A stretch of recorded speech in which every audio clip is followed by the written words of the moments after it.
Olá pessoal, sejam bem-vindos ao MWF1. Depois de meses sem aparecer por aqui, estou de volta para fazer aqui um programa do Grande Prêmio de São Paulo. Então, primeiro de tudo, eu queria pedir desculpas pela minha ausência nos últimos meses, mas daqui para frente vou tentar produzir conteúdo para vocês semanalmente, se possível, ou se não, com muito mais frequência do que nos últimos meses. E o MWF1, como sempre, está aqui na casa do MWF1, que é a KVM Audiovisual. KVM, que também foi a casa do Traduzindo F1 comigo, com a minha parceira Kalinka Schutter. Então, KVM, mais uma vez, muito obrigado pela parceria, pelo carinho, por esse estúdio lindo para a gente fazer aqui o nosso programa. Então, mais uma vez, muito obrigado, KVM Audiovisual. E vamos começar falando do final de semana, que teve muita coisa. Teve punição para o Piastri, teve batida do Piastri com Kimi Antonelli, vou dar aqui minha opinião sobre isso. Tem também o Max Verstappen, lá teve também o Max Verstappen largando do box e chegando no pódio na corrida do domingo. E além disso, crise dentro da Ferrari. Depois desse final de semana terrível para a Ferrari, tivemos aí uma troca de farpas do presidente da Ferrari com os seus pilotos e aparentemente mais precisamente com Lewis Hamilton. E também teve o último ano em Interlagos do projeto da Band com a Fórmula 1. Foi um projeto muito lindo, final de semana maravilhoso, mas vou falar isso também ao longo do programa. Mas começando do começo, vamos começar pelo SQ1, que é a classificação para a corrida sprint. Então, Lucas, por favor, encha a tela para mim aqui. E o que mais me chamou a atenção, para mim não foi aqui, Lucas.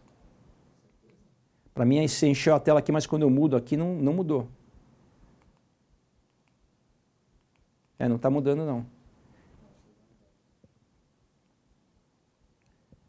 Você não consegue ver, né? Agora mudou.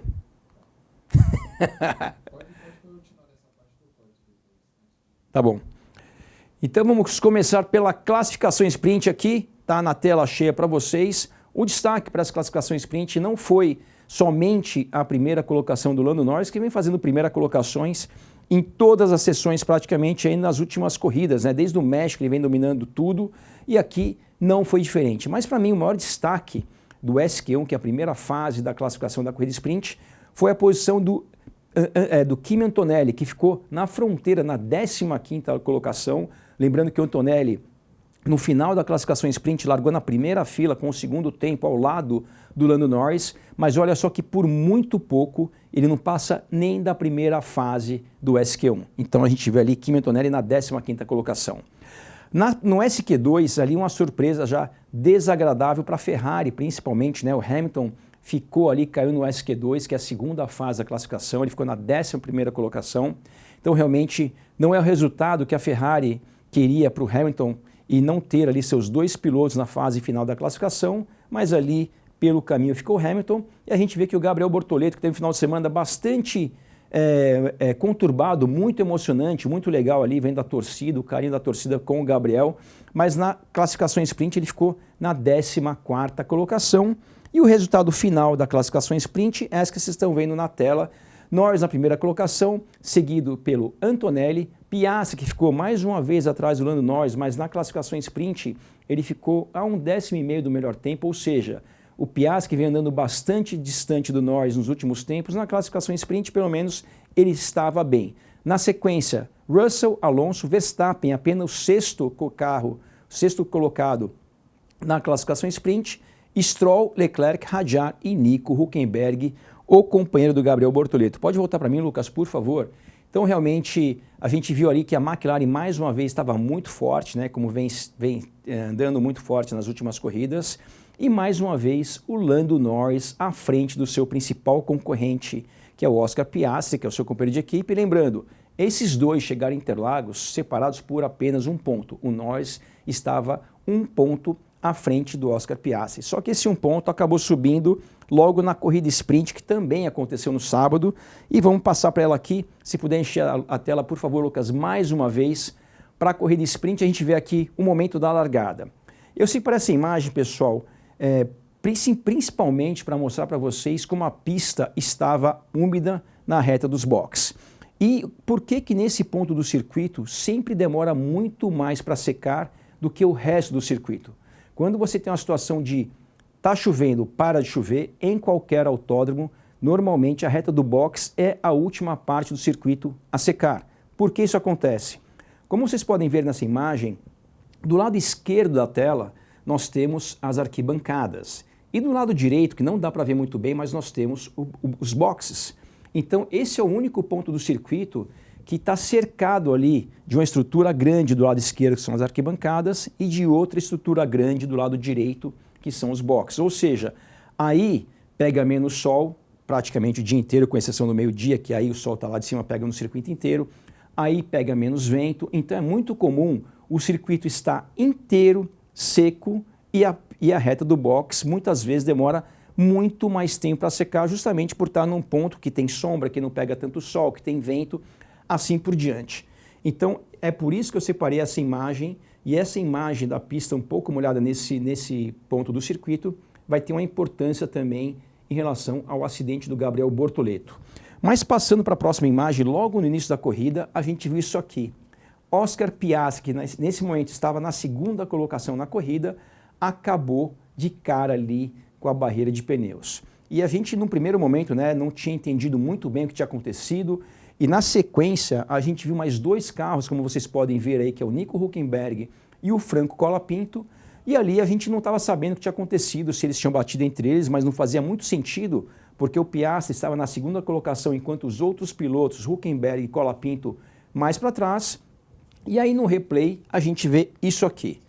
Por que eu separei essa imagem para vocês? Esse é o momento onde o Piastri cometeu um erro relativamente primário, que é...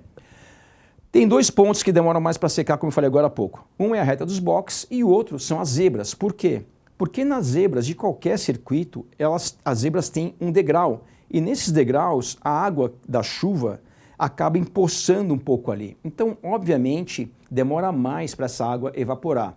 Essas zebras normalmente têm um sistema de escoamento de água que faz com que demore menos para a água empoçada ali evapore ou escoe, mas mesmo assim, em qualquer circuito, isso não é um problema do circuito de Interlagos, esse tipo de situação da zebra demorar mais para secar, ele é comum.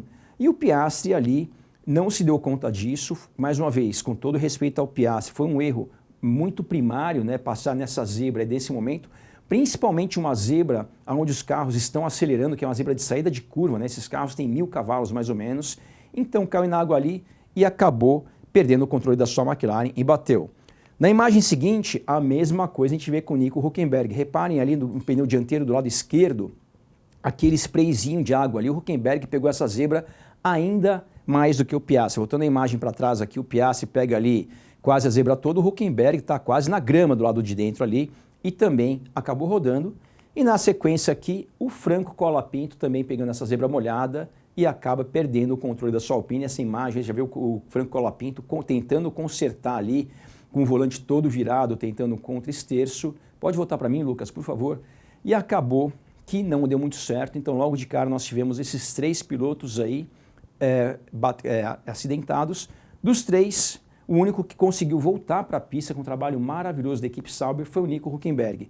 A Sauber conseguiu, até porque o do Nico Hülkenberg quebrou muito menos, mas tanto o Colapinto quanto o Piastri ficaram de fora nesse momento da corrida, e para o Piastri principalmente, que está na disputa do campeonato, um prejuízo muito grande. Dali para frente a corrida transcorreu relativamente tranquila. A gente está vendo aqui, pode encher por favor a tela, Lucas, na volta 21 de 24, o Norris ali na primeira colocação. E o que chamou a atenção nessa corrida foi o seguinte, a gente vê que o Piastri ficou boa parte da corrida muito próximo do Lando Norris, e o Norris não tão à frente, por exemplo, do Verstappen, que estava nesse momento da corrida na quarta colocação. Pode voltar para mim, Lucas? Então ali a gente viu a McLaren, obviamente, se encaminhando para mais uma vitória mais apertada do que a gente viu, por exemplo, no México, onde o Verstappen chegou 30 segundos na frente na corrida principal. Lá no México não tivemos corridas em sprint, mas aqui foi uma vitória bem mais apertada do que todos imaginavam, incluindo o próprio Lando Norris, que ao final da corrida falou assim, olha, eu realmente recebi uma pressão muito grande do Piastri, que fez o excelente final de semana, vou falar do Kimi Antonelli, que fez o excelente final de semana, vou falar sobre ele daqui a pouco um pouquinho mais. Então realmente uma vitória da McLaren na corrida 1, e aí pessoal, para nossa tristeza, quando faltava uma volta para acabar, aí a gente teve essa situação aqui. Se puder encher a tela, por favor, Lucas, mais uma vez, Gabriel Bortoleto, na penúltima volta, ele tentou a manobra que não deu certo. E aqui vou dar minha visão sobre, primeiro, a parte do acidente. Por que eu acho que esse acidente aconteceu? Já na parte final da corrida, por incrível que pareça, e pela explicação que eu passei para vocês agora há pouco, a reta do box estava com menos água, com menos umidade do que no começo da prova. Lembrando que essa prova é uma prova curta, então ela demora mais ou menos meia hora, só que ainda não estava completamente seca. E nesse ponto do circuito, se vocês olharem um carro que está à frente do Bortoleto, que é o Albon, ele freia do lado da faixa branca, enquanto o Gabriel Bortoleto está freando nesse momento exatamente na faixa branca. Então, para mim, essa foi uma das coisas que ocasionou a batida do Gabriel. A outra coisa foi o seguinte, quando ele muda de direção para tentar ultrapassar o Albon, ele está com a asa móvel aberta. Então, asa móvel aberta a 330 por hora, você fazer uma mudança de direção bastante brusca, pode voltar para mim, Lucas, por favor? Uma mudança de direção bastante brusca realmente é uma combinação muito, muito perigosa. Lembrando que quando você abre a asa móvel, você só abre a asa móvel de trás. Ou seja, você tem a mesma pressão aerodinâmica na frente e muito menos na traseira. Então, quando o piloto muda a direção, a frente está com aderência completa e a traseira com muito menos. E você mudar a direção numa parte mais úmida do circuito, numa parte muito veloz, realmente é muito perigoso. E dali aconteceu isso aqui, ó. Não precisa nem encher a tela, Lucas, porque nem vou mostrar o carro batido, mas o Gabriel perdeu o controle da sua Sauber, acabou tendo um acidente muito, muito forte, deu muita sorte de não ter acontecido nada com ele, porque o impacto foram 57 Gs, o segundo impacto. O primeiro nesse muro aí foram, se não me engano, 30 Gs, o impacto na barreira de pneus no S do Senna, 57 Gs, então realmente muita sorte o Gabriel deu de não ter se machucado. Também demonstra como esses carros atuais da Fórmula 1 são muito seguros, e quem deu mais sorte do que o Gabriel nesse momento foi o Albon, porque o Gabriel quase bateu no carro do Albon quando ele perdeu o controle da sua Sauber. Então realmente é uma situação muito perigosa, mas a parte principal não aconteceu nada com ninguém, Gabriel não se machucou, Albon não se machucou. Eu acho que essa situação aqui foi um erro do Gabriel, não foi um problema no carro, nem nada disso. É um erro total, o Gabriel tem crédito na casa para cometer esse tipo de erro. Primeiro, está no seu ano de estreia e vem fazendo um excelente trabalho no seu primeiro ano. É um cara que, a gente não pode esquecer, é um menino que tem 20 anos de idade, 21 anos de idade, está correndo na frente da torcida, tentando entregar um resultado o melhor possível para a torcida. E eu digo tudo isso porque o Gabriel, ele não cometeu esse tipo de erro ao longo da temporada inteira. E eu não acho que tenha sido coincidência que aqui em Interlagos que essas coisas aconteceram, não só nessa corrida, como também na corrida principal no domingo. Eu acho que isso aí talvez tenha sido um pouco de vontade de entregar um bom resultado. Eu voltando mais uma vez essa imagem de trás, puder encher a tela mais uma vez, Lucas, por favor. E eu digo isso porque, logo de cara, mesmo que a pista tivesse 100% seca, quando você está dessa distância em relação ao carro da frente, já não tem muito como você efetuar uma ultrapassagem de uma maneira normal. Está muito longe para tentar uma ultrapassagem nesse momento, em qualquer situação de pista. Então, realmente, pode voltar para mim, Lucas, por favor.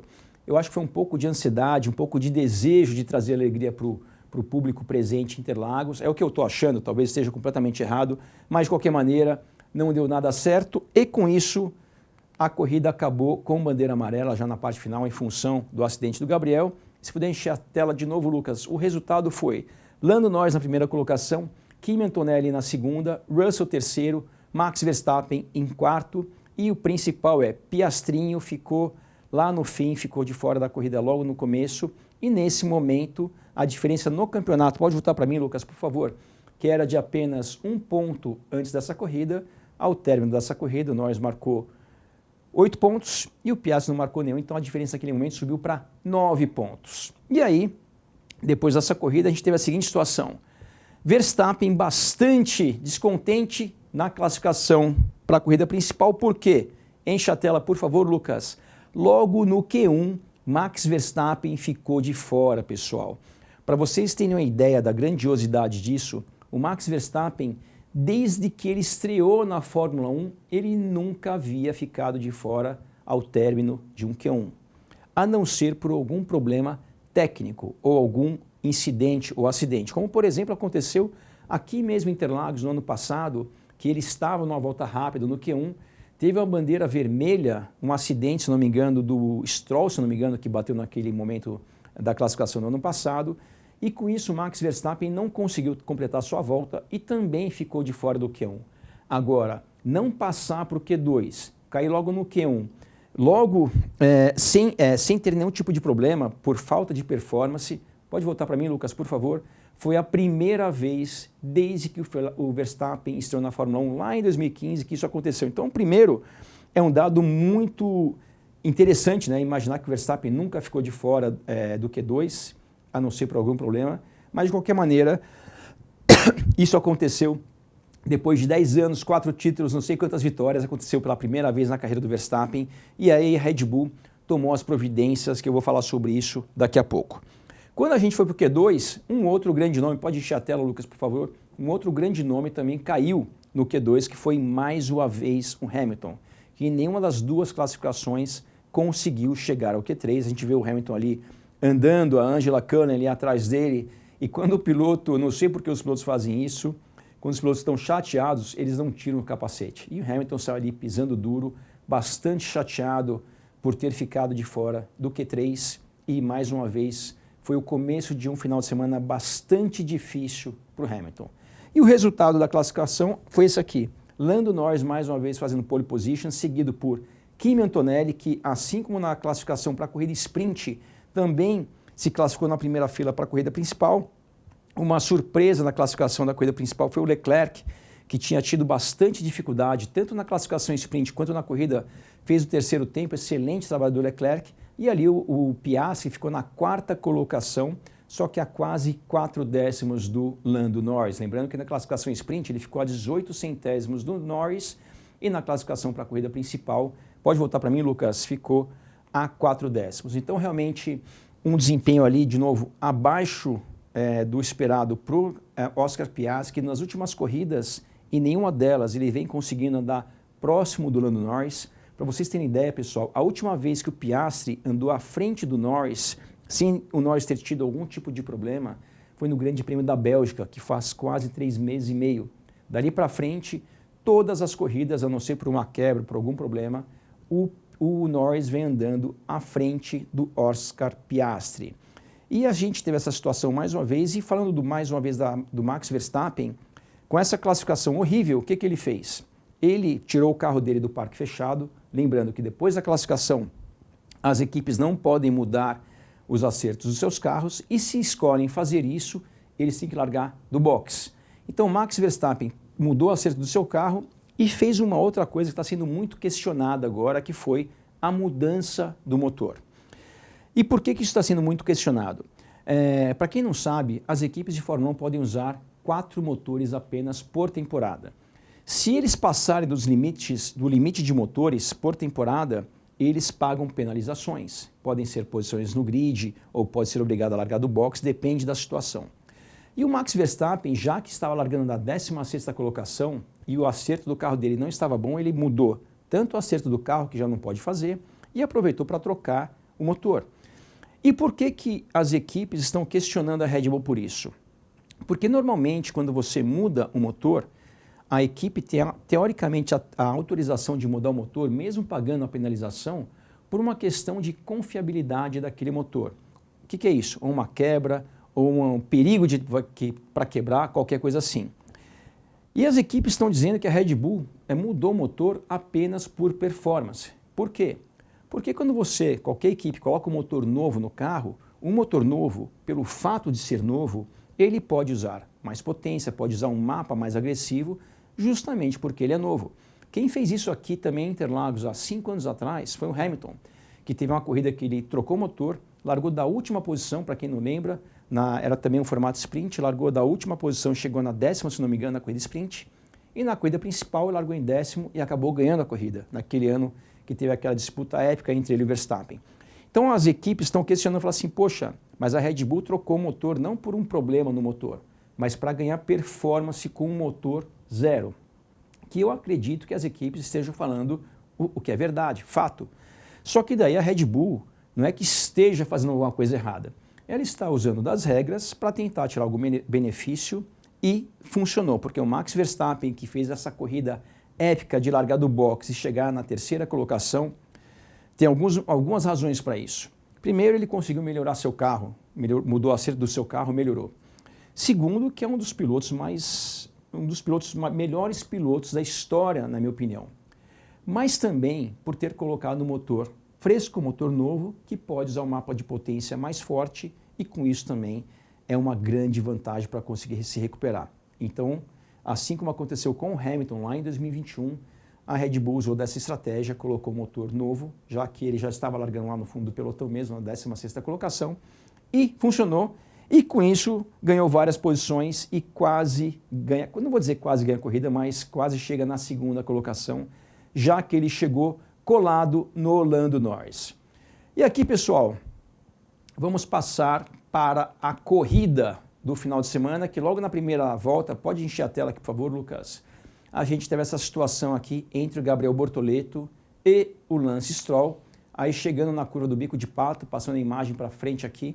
O Gabriel, mais uma vez, eu acho que ele estava um pouco ansioso pelo fato de correr no Brasil.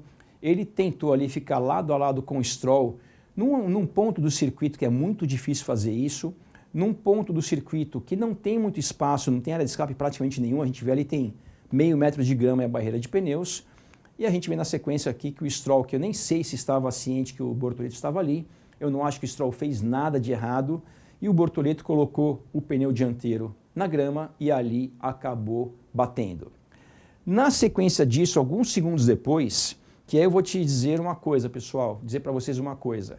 Eu acho que a direção de prova, assim como os comissários desportivos, não trabalharam bem esse final de semana. Os comissários desportivos, acho que vem trabalhando mal já há muitos anos, eu vou falar daqui a pouco por quê. Mas pode voltar para mim, Lucas, por favor, por que eu acho que a direção de prova, ao meu ver, errou? No momento que o Gabriel bateu, pode voltar para mim, Lucas, por favor? No momento que o Gabriel bateu, nesse ponto do circuito, que é a curva do Bico de Pato, ali o diretor de prova, na minha opinião, deveria ter colocado já o safety car, porque ficou claro que o Gabriel não teria como voltar para o box sozinho. Teria que ter uma intervenção do safety car, ir lá pegar um trator para extrair o carro do Gabriel dali, porque logo que mostrou o acidente, a gente viu a suspensão dianteira do carro dele quebrada, ou seja, não tinha condições de ele voltar para a pista. E por que eu acho que isso foi um erro e acabou prejudicando o Hamilton? Porque se ali tivesse dado o safety car, a corrida teria sido neutralizada e depois que a pista tivesse liberada de novo, voltaríamos a ter a corrida. Só que como esse safety car demorou para entrar e a corrida continuou em bandeira verde, a gente teve essa situação aqui do Hamilton tentando a manobra em cima do Franco Colapinto e acabou batendo no piloto argentino, no nosso hermano argentino Franco Colapinto. Vou mostrar aqui mais uma imagem para vocês aqui. Pode deixar a tela assim mesmo, tá, Lucas? O Hamilton batendo ali atrás da traseira do Franco Colapinto. E, pessoal, esse incidente do Hamilton e do Colapinto realmente foi um erro do Hamilton. Isso não tem outra interpretação, não tem outra maneira de interpretar essa situação. Foi um erro, quase assim, errou o golpe de vista, vamos falar assim, quase você tentar estacionar o carro numa vaga lá e bater na pilastra. Lógico, a gente não espera esse tipo de incidente de um piloto, primeiro um dos melhores da história da Fórmula 1 e muito experiente também, mas de qualquer maneira ele acabou tocando ali na traseira do Colapinto.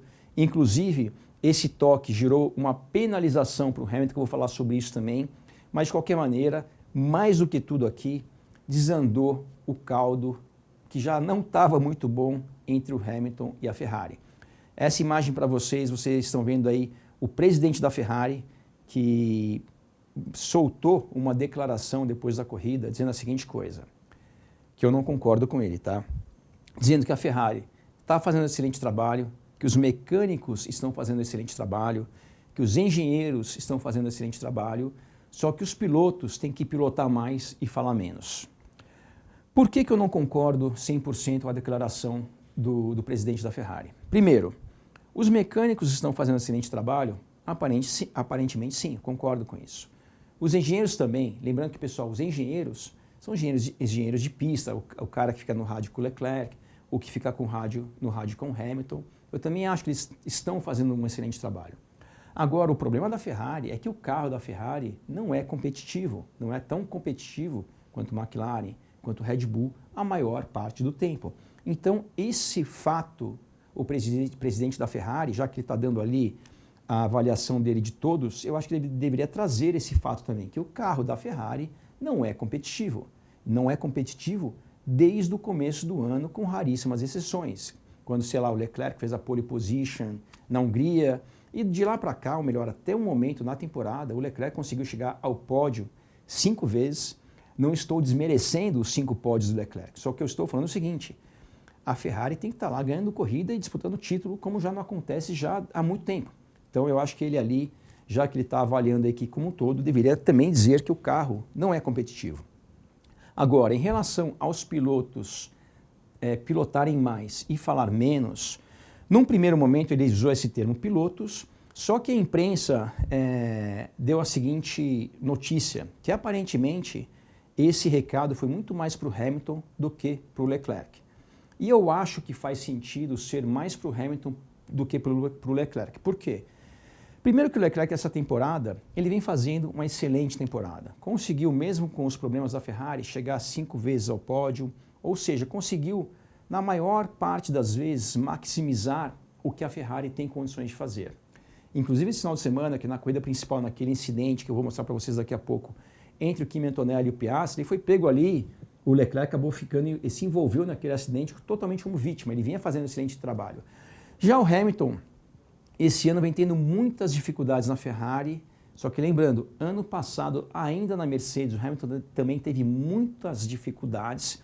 E além de tudo, o Hamilton vem dando algumas declarações que não são muito positivas para a Ferrari. Como, por exemplo, há um tempo atrás, e parece que ele fez isso de novo mais recentemente, ele falou publicamente que ele fez um dossiê.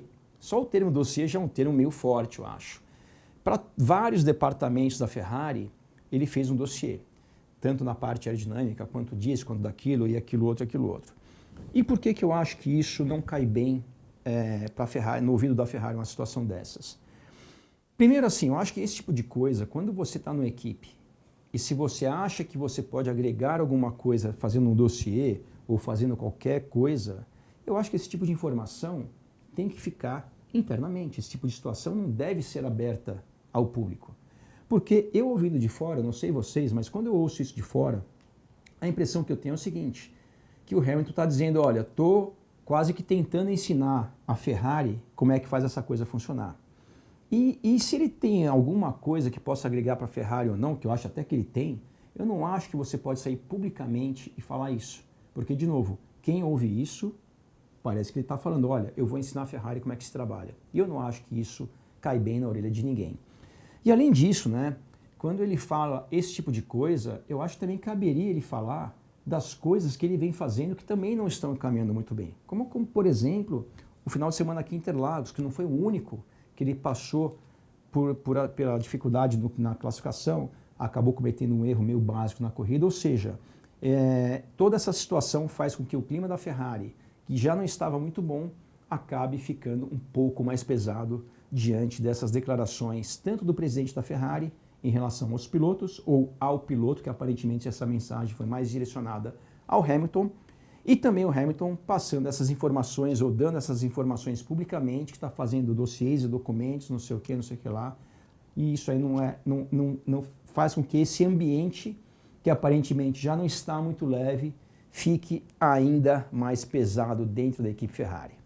E agora, pessoal, vamos falar de uma polêmica muito grande que aconteceu logo após a relargada, depois desse incidente do Gabriel Bortoleto, desse incidente logo na sequência do Hamilton, que foi aquela situação ali na primeira perna do S do Senna, ou na curva 1 do circuito de Interlagos, entre Piastri, Kimi Antonelli e Leclerc. Se puder encher a tela, por favor, Lucas, mais uma vez, a gente vê, né, essa próxima imagem aqui, principalmente, a gente vê os 3 carros lado a lado. Para quem não acompanhou a corrida, né, o Piastri acabou sendo penalizado, por quê? A gente vê aqui lado a lado, nesse momento, o Kimi Antonelli tirando o espaço do Piastri, né, que teve até que travar a roda dianteira esquerda lá, para tentar evitar um incidente, um toque entre os dois. Essa imagem aqui, mais já dentro da primeira perna do S do Senna, para ficar mais claro para vocês, olha essa imagem de dentro do carro do Piastri. O Piastri ali não tem o menor espaço na pista. E com isso ele já toca ali na traseira esquerda do Kimi Antonelli, que perde o controle do carro e acaba tocando no Leclerc, que estava lá fora, não tinha nada a ver com isso. E dos três, o maior prejudicado foi justamente o Leclerc, que nesse momento da corrida ficou de fora. Pode voltar para mim, Lucas, por favor. Isso, pessoal, a penalização foi dada apenas pro Piastri. Eu acho que a direção de prova errou, e eu vou voltar aqui a imagem para vocês por que a direção de prova penalizou o Piastri. Puder encher a tela mais uma vez, por favor, Lucas. É o seguinte, a direção de prova se utilizou da regra que existe na Fórmula 1, que é o seguinte, o piloto que está efetuando a ultrapassagem ali pelo lado de dentro, nesse caso, ele tem que estar com o pneu com o eixo dianteiro, né, que são ali na direção das rodas dianteiras, pelo menos ao lado do espelho retrovisor do carro que está sendo ultrapassado. No caso ali, a tentativa era em relação ao Kimi Antonelli. E como no momento do impacto ali, o carro do Piastri estava atrás do espelho retrovisor, a direção de prova foi lá e deu a penalização pro Piastri, porque na interpretação deles, quando está chegando na tangente da curva ali, o eixo dianteiro dele estava atrás do espelho retrovisor do Kimi Antonelli e com isso penalizaram o Piastri. Se a gente volta duas imagens para trás aqui, ó, algumas imagens para trás, a gente vê que nesse momento o carro do Piastri está ali na direção, os pneus dele estão ali mais ou menos na direção do espelho retrovisor do carro do Kimi Antonelli. E por que no momento do impacto ele estava atrás do espelho retrovisor do Kimi Antonelli? Justamente porque o Kimi foi gradativamente, ou na verdade muito rapidamente, indo para o lado do Piastri, que para tentar evitar o impacto, foi freando mais forte, tanto que o pneu dianteiro esquerdo dele chegou a travar, e ali bate, porque o Kimi Antonelli foi lá e tirou totalmente o espaço dele. Pode voltar para mim, Lucas, por favor. Então o que eu quero dizer com isso é o seguinte, já há muito tempo o trabalho dos comissários desportivos na Fórmula 1, ao meu ver, tem sido extremamente fraco. Esse tipo de análise entre esse acidente do Piastri e o Kimi Antonelli, para dar esse tipo de resultado, se a gente pensar, não precisava nem ter comissários. Era só fazer algum sistema de inteligência artificial, por exemplo, que se está atrás do espelho penaliza, se está à frente penaliza o Kimi Antonelli, por exemplo. Só que na Fórmula 1, diferente, sei lá, de um tênis, que tem as linhas lá, fora da linha é fora, em cima da linha é dentro e dentro da linha é dentro. Ali no automobilismo, na Fórmula 1, em qualquer categoria, tem que ter uma interpretação, tem que ver o que aconteceu antes daquele incidente ou daquele toque. Não simplesmente falar, tá para trás do espelho retrovisor, penaliza o cara que está para trás do espelho retrovisor. Não é assim, tem que ter uma análise. É para isso que nas corridas de automobilismo tem comissários esportivos, porque por mais que existam as regras, tem que ter uma interpretação dessas regras. Agora, antes de me aprofundar mais em relação a essa questão dos comissários, quer dizer, até me aprofundando um pouco mais sobre isso, por que essa regra do espelho retrovisor ela existe e quando ela tem que ser aplicada na maneira de penalizar um piloto tentando ultrapassar o carro que vem à sua frente numa situação dessas? Pode encher a tela, por favor, Lucas. Trouxe esse exemplo aqui do Grande Prêmio de Texas desse ano, Lance Stroll, lá na frente, o Ocon. Aí o que o Stroll faz? Ele tenta uma ultrapassagem que não tem como dar certo, pela distância que ele está em relação ao Ocon, ele vai lá, dá aquele mergulho e enche o carro do Ocon. Bateu no carro do Ocon, ele foi penalizado, tá? E ele perdeu, se eu não me engano, 5 posições para a corrida seguinte, foi o Grande Prêmio do México, porque, mais uma vez, estava longe, não conquistou espaço da maneira correta, perdeu totalmente o controle da sua Aston Martin e bateu no carro do Ocon. Pode voltar para mim, Lucas, por favor? Então, esse é o motivo que existe essa regra da conquista do espaço, que tem que estar pelo menos lado a lado ali com o espelho retrovisor, o eixo dianteiro. Esse espaço você tem que conquistar da maneira controlada, ou seja, não é simplesmente você estar à frente do eixo dianteiro. Você tem que estar também com o controle do carro. Então, essas avaliações, essas análises, são coisas que os comissários esportivos fazem. Agora, o que me chamou muita atenção nesse mesmo Grande Prêmio do Texas é o seguinte, esse acidente do Stroll, pelo fato que ele estava muito longe do carro da frente, chegou totalmente desequilibrado e tirou o Ocon da pista, a direção de prova, ao meu ver, fez a coisa certa, que é penalizar o Stroll. Só que na mesma corrida aconteceu uma situação exatamente igual, que a direção de prova não deu penalização nenhuma. Por quê? Porque talvez a consequência do da infração que eu vou mostrar agora para vocês, não teve a mesma consequência desse incidente ou desse acidente entre o Stroll e o Ocon. Passar aqui a próxima imagem para vocês. Pode encher a tela, Lucas, por favor. Esse aqui é na mesma corrida, só que no começo da corrida, né, o acidente do Stroll foi na parte final da corrida. Essa é a disputa entre o Russell e o Max Verstappen logo no início da prova.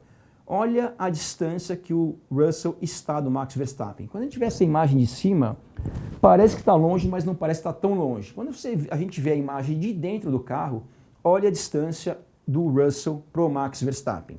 Ou seja, é uma distância que não tem como você efetuar uma ultrapassagem numa distância dessas. Tanto que o Max Verstappen ele nem se defende, porque quando o piloto olha no espelho e o piloto de trás está lá 20, 30 metros atrás, fala assim, esse cara não vai tentar fazer nada, porque não tem como ultrapassar nessa distância. Aí quando a gente vê na imagem seguinte, olha o que o Russell fez.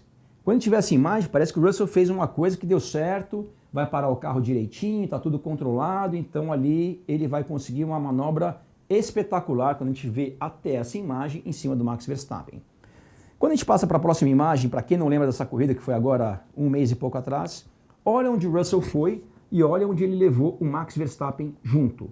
Ou seja, o Russell teve que frear tão mais dentro do que deveria para tentar uma manobra impossível em cima do Max Verstappen. Ele não conseguiu parar, ele foi para fora da pista e levou o Max Verstappen junto com ele para fora da pista. Pode voltar para mim, Lucas, por favor. E qual que foi a penalização para o Russell? Porque o que o Russell fez, desculpa voltar aqui, o que o Russell fez foi exatamente o que o Stroll fez nessa mesma corrida. Só que o fato do Max Verstappen, quando viu o Russell vindo que nem um louco, tirou o carro do caminho, foi lá na área de escape e com isso evitou um acidente, a direção de prova não deu penalização nenhuma para o Russell. E isso é muito errado. Por quê? Quando um piloto comete uma infração na pista, independente da consequência dessa infração, ou mesmo quando não tenha consequência nenhuma, infração dessas, como essa entre Russell e Verstappen, a direção de prova tem que aplicar uma penalização. Não pode aplicar uma penalização só quando a infração de qualquer piloto tem consequência. A penalização tem que ser independente da consequência, inclusive quando não tem consequência nenhuma. Então, esses erros e essas inconsistências que a direção de prova da Fórmula 1, especificamente falando, vem cometendo já há anos, é realmente uma coisa muito preocupante e que gera uma indignação muito grande para qualquer pessoa, para quem está lá principalmente, né, dentro do carro, para as equipes, para a gente que está aqui do lado de fora também. E é engraçado, né? Essas imagens que eu separei para vocês, eu tirei da F1 TV e os comentaristas ingleses da F1 TV, que são ex-pilotos, inclusive de Fórmula 1, aplaudiram essa manobra do Russell. Acharam, olha que legal, que bonito, que corajoso, que isso, que aquilo. Ou seja, a gente tem que lembrar, né, pessoal, que tem jovens assistindo, tem jovens pilotos assistindo. Quando você vai lá e aplaude uma coisa tão errada quanto essa, realmente eu acho que você está passando uma mensagem completamente errada. Eu acho que as pessoas que estão ali comentando as corridas têm que ter uma responsabilidade de falar o que é certo e falar o que é errado. Não pegar uma coisa só porque achou bonito ou divertido ou corajoso, seja o termo o que eles quiseram ou acharam, não pode pegar um negócio desse errado e elogiar como se fosse uma coisa certa. Então, de qualquer maneira, o Russell foi lá, cometeu essa aí e não foi penalizado. O Stroll cometeu exatamente o mesmo erro e foi penalizado. E a Fórmula 1 tem umas regras muito esquisitas. Até no primeiro programa do MWF1, eu trouxe essa imagem aqui para vocês, que você puder encher a tela, por favor, Lucas. Para vocês terem ideia, a Fórmula 1 um dia criou uma regra, isso aqui é de 2022, se eu não me engano. Max Verstappen e Lewis Hamilton. Essa é a segunda perna do S do Senna aqui em Interlagos. Max Verstappen com o carro praticamente 100% lado a lado com Hamilton. O Hamilton foi ali, não deu espaço para o Max Verstappen, jogou o carro para cima do Verstappen como se o Verstappen não existisse. Os dois pilotos se tocaram e o punido foi o Max Verstappen. Por quê? Porque nesse ano de 2022, a Fórmula 1 fez uma regra que era específica da própria Fórmula 1, que o piloto que estava do lado de dentro, no caso Max Verstappen, se ele não tivesse com o eixo 100%, o eixo dianteiro 100% alinhado com o eixo dianteiro, no caso do carro do Hamilton, ele não teria direito de estar naquela posição da pista e nesse caso o Hamilton poderia ir fazer o traçado normal, como se o Verstappen não existisse, e ali o acidente aconteceu e o punido, por incrível que pareça, foi o Max Verstappen. E ele foi punido por quê? Porque a regra foi feita de uma maneira completamente errada. Eu não estou aqui defendendo o Max Verstappen e nem condenando o Hamilton. Eu estou condenando a regra. Porque essa regra, além de tudo, pela lei da física, ela é impossível de fazer funcionar bem. O que eu quero dizer com isso é o seguinte, numa situação dessas, quando o Max Verstappen, talvez por 5 centímetros, não tenha conseguido alinhar seu eixo dianteiro com o eixo dianteiro do Hamilton, nessa imagem aí, e dali para frente o Hamilton tem direito de fazer a curva como o Max Verstappen estivesse ali, pessoal, por que eu digo que até pela lei da física isso não existe? Não tem como o carro do Hamilton passar por cima do Max Verstappen. O carro do Max Verstappen não vai desaparecer. Pode voltar para mim, por favor, Lucas. Não tem como desaparecer do circuito nesse momento. Então, realmente, é uma regra que, na prática, pode voltar para mim, Lucas, por favor, que ela não tem como dar certo. Então, realmente, eu nem sei como é que a Fórmula 1 cria umas regras dessas tão absurdas, mas, de qualquer maneira, voltando ao incidente do Piastri com o Kimi Antonelli, realmente eu acho que a avaliação dos comissários foi completamente equivocada, errada, e, ao meu ver, prejudicaram muito o Piastri, e, além de tudo, eu acho que isso passa uma mensagem muito ruim. O próprio Kimi Antonelli ficou até um pouco constrangido do incidente, quando ele foi questionado ali, ele falou assim, não vi, teve um momento que o Piastri sumiu do meu espelho, e para qualquer piloto, ou para qualquer motorista que está na rua, se você olha no espelho, tem um carro ali, se no segundo seguinte você olha no espelho e o carro desapareceu, não é que ele sumiu, é porque ele já está naquele ponto cego do espelho retrovisor, ou seja, ele já está do seu lado. Então o Kimi Antonelli ali tentou tentar se defender um pouco com meias palavras, mas de qualquer maneira eu acho que os comissários fizeram um péssimo trabalho nesse final de semana, prejudicaram demais o Piastri, e para isso ser evitado tem que ter duas coisas. Primeiro, regras melhores e comissários melhores que fizeram, ao meu ver, um péssimo trabalho. E com isso, o resultado da corrida foi esse aqui. Pode encher a tela, por favor. Lando Norris venceu mais uma corrida. Kimi Antonelli na segunda colocação. O Kimi fez 2 segundos lugares esse final de semana em Interlagos. Max Verstappen, largando dos boxes, chegou apenas 4 décimos de segundo atrás do seu companheiro de equipe. George Russell e Oscar Piastri completaram os 5 primeiros. Esse final de semana também aconteceu uma outra coisa. Não só o Kimi Antonelli andou muito bem o final de semana inteiro, e com isso foi o primeiro final de semana que ele andou o final de semana inteiro à frente do seu companheiro de equipe. Isso não havia acontecido ainda esse ano. A gente teve no começo do ano lá em Miami que ele fez uma pole position, mas se perdeu na largada, mas de qualquer maneira um excelente final de semana para o Kimi Antonelli. Outro destaque positivo, Oliver Berman, que fez mais uma vez uma excelente corrida, chegando na 6ª colocação. Os 2 pilotos da Racing Bulls, ali 7º e 8º, Lawson, Hadjar, Nico Hülkenberg, mais uma vez com a Sauber, chegando na pontuação. E quem fez um final de semana muito bom também foi o Pierre Gasly com a sua Alpine, que marcou ponto nas 2 corridas desse final de semana. Agora, passando para o campeonato de pilotos, a gente vê ali que a liderança do Norris, chegando em Interlagos, era apenas de 1 ponto.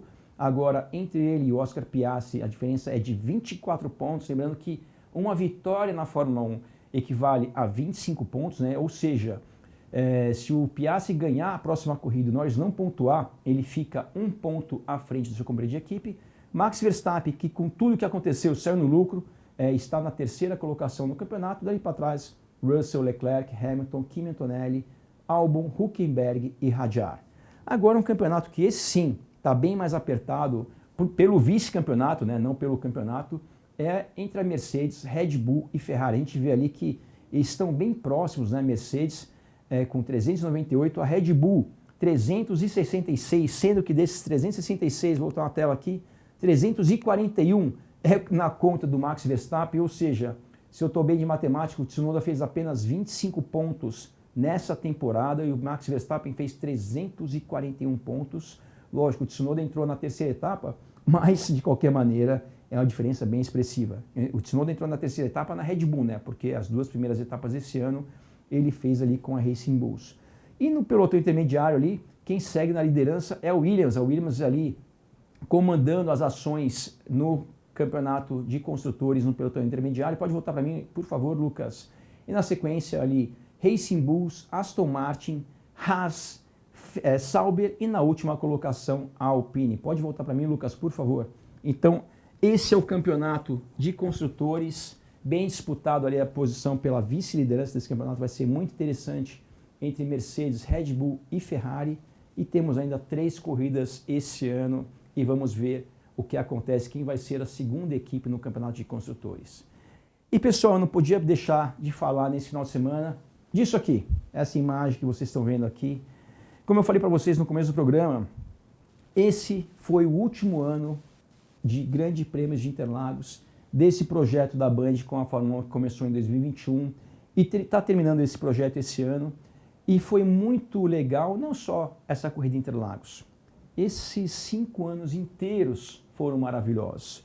Realmente, a Band, ao meu ver, fez um excelente trabalho e é meio complicado falar de uma coisa que, de certa maneira, eu estou inserido nesse projeto, mas não me entendo errado, não estou aqui me vangloriando, não. Estou batendo palmas realmente pelo que a Band fez nesses 5 anos. As transmissões, a maneira que eles deixaram nós da transmissão trabalhar, a liberdade que nos deram, realmente é uma coisa que fez com que esse projeto fosse, além de tudo, muito prazeroso para todos nós. Todos os anos, e esse especificamente, esse ano de 2025 ainda mais, a recepção do público com a Band, com nós da Band, realmente é uma coisa que marca para a vida inteira. O carinho que as pessoas têm com a gente, todo mundo que chegou com a gente para falar, sempre agradecendo muito pelo trabalho que a Band fez esse ano. Então, realmente, é uma coisa que eu tenho muito orgulho de, primeiro, ver uma emissora brasileira fazer um trabalho tão bem feito quanto a Band fez na Fórmula 1. Foi um momento, assim, foi um privilégio para mim ter visto isso lá de dentro e ver esse projeto acontecer lá de dentro. Foram 5 anos maravilhosos, ainda tem 3 corridas para o final do ano, então esse projeto ainda não acabou, faltam 3 etapas, mas realmente o carinho que o público teve com todos nós da Band esse final de semana, e quando eu digo todos nós, porque a transmissão não é feita somente pelo Serginho, pelo Regi, por mim, pelo Felipe, pela Mari, é feita por toda essa turma aqui. Pode encher a tela, por favor, Lucas? Essa turma aqui é que faz acontecer tudo isso.